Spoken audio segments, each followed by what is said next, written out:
C'est une pierre de Comblanchin, c'est une pierre de Bourgogne. C'est une des pierres les plus dures qu'on peut trouver au niveau densité en pierre calcaire. Ici, une des choses qui m'a particulièrement plu, c'était cette démarche contemporaine, d'esthétique contemporaine dans un cadre religieux, dans un cadre d'église.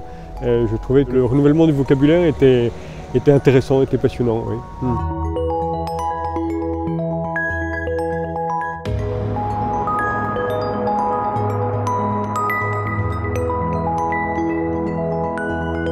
Une église, une architecture religieuse est un sujet qui pour un architecte est très particulier parce qu'avec l'habitat c'est peut-être une des formes d'édifices les plus anciennes et qui donne lieu en tout cas à une réflexion très singulière pour cette raison.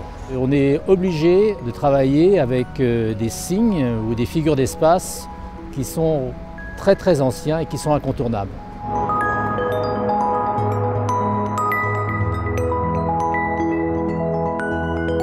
De l'extérieur, on voit un signe très ancien, la croix, qui est en suspension au-dessus du vide, un peu posée comme une broche, mais exactement, je dirais, à l'intersection des deux rues, c'est-à-dire au carrefour, visible de très loin. Quand on rentrera dans l'église, on reverra un deuxième signe, qui est l'autel, lui voué à la consécration, qui sera dans le même matériau.